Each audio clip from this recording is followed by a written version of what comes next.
Bem, esse aqui é um relato bem pessoal de como eu aprendi inglês. Eu vou contar um pouco da minha história e talvez isso possa te ajudar a também construir a sua história com inglês ou aprimorar a sua história com inglês ou somente ouvir a minha história mesmo e não te ajudar em nada também, o que é absolutamente possível. Mas aí você vai ver onde eu aprendi mais, onde eu aprendi menos, qual foi o momento que eu achei que foi crucial no meu desenvolvimento do inglês e assim por diante. Bem, eu cresci indo para os Estados Unidos, para a Califórnia. Eu tenho família lá e cresci indo também, assim, cresci vendo o meu tio Ken vindo aqui para o Brasil. Então ele vinha para cá, eu ia para lá e eu tive a oportunidade de, fazendo um link aqui, para fazer esse vídeo, foi um pouco, posso dizer assim, que um psicodrama que eu pensei. Bem, de repente eu coloco algumas fotos no vídeo para ilustrar melhor como seria a minha história com o inglês. Aí eu fui pegar as fotos e tal. Interessante que eu só achei as fotos antigas, né, da época de criança e começo da adolescência, porque chega uma hora, né, quando eu fui trabalhar nos Estados Unidos, foi na popularização das máquinas digitais. Então ninguém mais revelava foto. É muito interessante que agora eu tô cheio de foto aqui. Aqui, inclusive essa foto aqui, dá pra ver bem na câmera que eu tô vendo junto contigo, que foi a primeira vez que eu fui à Disney. E tem essa foto aqui, se não aparecer bem no vídeo, depois eu coloco aí na edição. E engraçado, né, ir pra Disney, e jamais eu ia imaginar que muitos anos depois eu iria trabalhar na Disney, né? Então eu fui pra lá, pra Disney, foi uma experiência fantástica. Fui com a minha avó, depois com a minha mãe. Naquela época que o real estava mais favorável, né? Acho que era R$ 1 para $1 e tudo. E eu aproveitei o fato que eu tinha família lá e fui aproveitar, né? Fui para Los Angeles, ali na Califórnia, LA, Los Angeles, perto da praia. E aí eu ia com os meus tios lá, deixa eu ver aqui, ó, em Huntington Beach, né? Andava ali pelas passarelas e tal. Tá aqui. Eu lembro que algumas coisas me marcaram aí. É engraçado nessa foto, né? Você vê, antigamente ninguém sabia direito como ia sair a foto. Você tirava meio que assim na chance, esperando uma boa foto. Porque não revelava, eram, sei lá, 36 poses, que era o melhor da época. E você esperava que saísse uma boa foto, né? Mas nunca se sabe. Hoje você tira e vê a foto. Mas bem, eu lembro que uma coisa que me marcou aqui, nessa época, aqui nessa caminhada ali, indo para Huntington Beach, na praia, pela Califórnia, eu vi uma coisa que na época me chocou muito, que foi um cara sem camisa com piercing no mamilo. Pra mim aquilo era uma novidade total na época. E eu vi esse cara, em contrapartida vi outras pessoas já com mais roupa, assim. Então esse contraste, essa coisa, eu lembro que tinha uma parede lá, um lugar onde... depois, mais recentemente, eu voltei lá e vi isso também com os doadores, as pessoas que suportam em inglês, né? As pessoas que apoiam a cidade de Los Angeles e tudo. Aqui nessa foto foi das minhas primeiras visitas ao Denny's, que é um típico restaurante americano lá. Aí tá eu com a minha mãe em frente ao Denny's e depois retornaria ao Denny's. É interessante você ver essa construção dessa história, que quando você está vivendo não parece muito, sei lá, é meio etéreo, né? Você não entende direito como vai ser, você não sabe o que está passando. E somente depois, como eu estou fazendo agora, olhando para trás, que você entende melhor e você vai encaixando as peças aí, colocando tudo no lugar. Eu lembro que uma coisa, de fato, com o inglês me marcou muito, era quando eu tava na Disney e eu tive um momento onde eu olhei em volta e eu, como criança, eu tive uma percepção da mais absurda que me pareceu ali. Eu falei, caramba, todo mundo fala inglês aqui. É de verdade esse negócio. Existe uma sociedade, um lugar onde todo mundo fala inglês. E eu tenho certeza que, por mais ridículo, mais óbvio que possa parecer essa constatação, isso efetivamente foi algo que me fez, quando voltar para o Brasil e fazer lá o cursinho regular, que no meu caso levou 10 anos para aprender, né? O CCAA. E claro, eu não estou falando que foi bom ou ruim. Foi bom, na verdade, que eu aprendi, mas demorou aí 10 aninhos, né? Aliás, na época, ele não era o único, acho que todas. Hoje os cursos eles estão menores, né, mais curtos. Teve até uma reação do mercado, onde eles começaram a oferecer 3 meses, 18 meses, aprenda inglês em 2 dias, em 24 horas.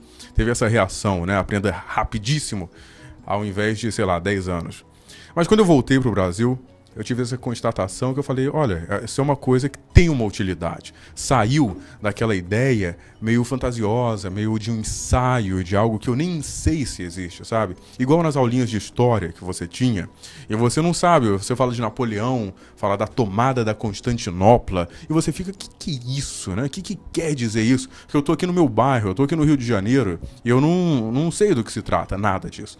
Então, eu tenho certeza que ter ido lá foi algo que me trouxe essa realidade muito palpável do idioma, porque a televisão era em inglês, o meu tio falava inglês o tempo todo, a Disney era em inglês, o Mickey falava inglês, sei lá, tudo era em inglês.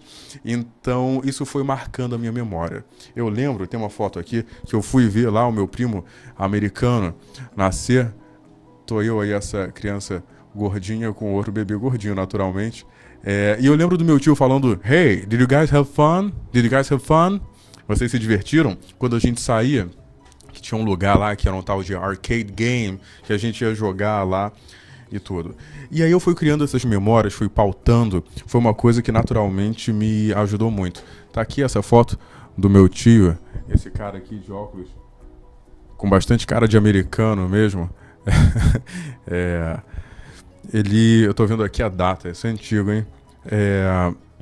E eu via, ele acompanhou a minha evolução do inglês. Eu lembro, chegou aí uma época que ele chegou e falou, caramba, você tá falando inglês bem melhor do que da última vez. Isso era algo que me motivava muito. Então, essa é uma questão, né? Achar algo que te motive. Muita gente não trabalha nisso, não trabalha, mas é muito importante se perguntar qual a sua motivação para falar inglês. Ou ainda, outra coisa, o que te motiva a falar inglês? O que te mantém motivado, né? Porque se você se junta com um monte de pessoas que não falam inglês, se você se juntam com outras pessoas que falam, é muito difícil, você vai entrar naquele sistema que é igual aquela pessoa que se junta com os outros maus alunos da turma para reclamar. Então é importante se perguntar o que te mantém motivado. Aí depois eu aqui um pouco na adolescência já, com a camiseta do Iron Maiden, com a minha irmãzinha, o pai e tudo. E aí eu fui absorvendo essa coisa, acho que eu comecei a escutar rock and roll, punk rock, sei lá, e claro que tudo em inglês, né? Essa aqui tem uma outra foto aqui é o Ken e a Leila, os meus tios lá em Las Vegas. Aí tá esse mastro aí ao fundo lá do Hotel Colorado. E depois, essas fotos aqui eu gosto. Eu gostei de ter achado, na verdade.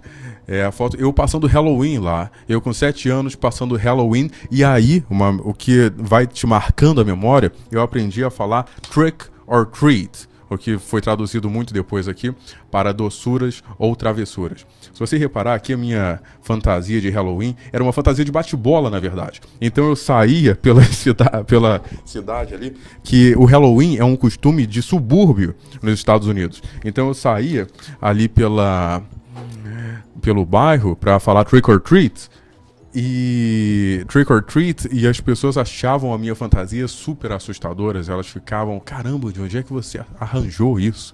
Porque as fantasias lá é a fadinha, é o vampiro, são coisas mais tradicionais, né? Aqui a decoração que a minha tia Lenita fez aí com muito carinho para minha festa de 7 anos. Ela foi lá no, sei lá, Walmart, Kmart, tal, e foi comprando tudo isso aí para ir montando a decoração da minha festa de 7 anos de Halloween.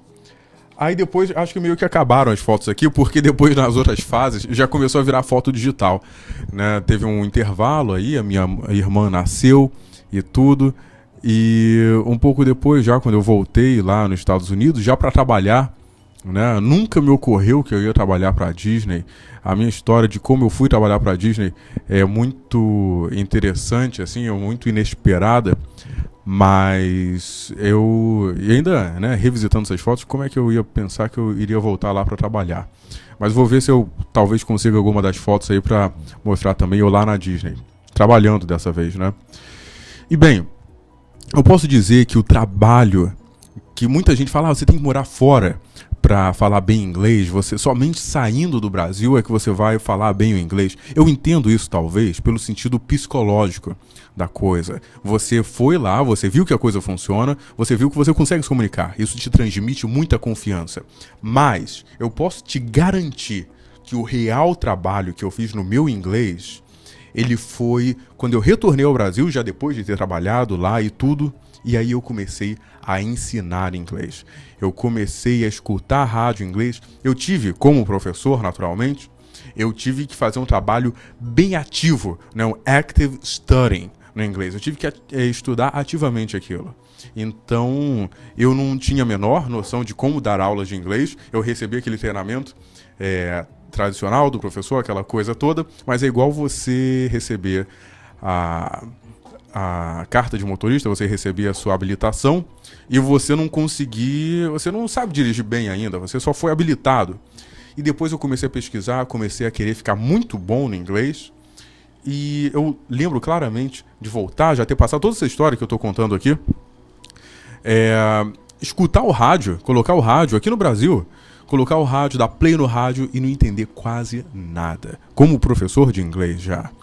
E aí eu comecei a me dar conta, caramba, como é que pode isso? Né? Como é que eu posso entender tão pouco? Alguma coisa eu entendi, mas como é que eu posso entender tão pouco do rádio? Como é que eu posso entender tão pouco dos filmes sem legendas? E eu vou contar um segredo aqui pra você.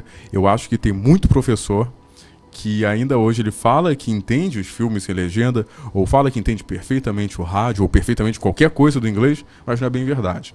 Então foi esse exercício bem ativo, né, de dar play no rádio, escutar, achar um bom programa um bom programa de rádio, um bom programa de televisão, uma série, um filme que você realmente goste, e aí você vai se divertir vendo aquilo. Você vai ver uma série e você vai curtir, você vai escutar um programa de rádio e você vai curtir, não vai ser esforço nenhum para você. Então eu acho que a melhor forma de você evoluir no inglês é você achar algo que você realmente goste no inglês, algo que realmente faça sentido para você, não aquela lição chata do curso, não aquele livrinho de gramática, não aquela, sei lá, aquela coisa que eles te ensinam, que é sempre chato sacar, o que faz sentido talvez pro curso, talvez, sei lá, pro seu chefe, pra sua mãe, pra sua esposa que quer que você aprenda inglês, pro seu marido que quer que você aprenda inglês, mas pra você não. Então, se você quer achar um bom caminho de desenvolver o seu inglês, é achar algo que você goste e estudar aquilo ativamente. Bem, esse foi o meu pensamento e a minha história bem pessoal de como eu aprendi o inglês, de como também fazer um comentário de como eu aprendi lá nos Estados Unidos trabalhando. Eu aprendi a falar slanglish, que é slang English. Falar um inglês bem informal, que era o inglês que eu falava na cozinha, que é o inglês que eu falava lá, que eu trabalhava bastante peão mesmo nos Estados Unidos. Eu lavava o chão, eu cozinhava, eu atendia as pessoas, eu trabalhava no caixa. Para mim foi o meu treinamento militar. Então, com o público, claro que eu tinha que ser muito profissional. Hi, hello, how are you e tal.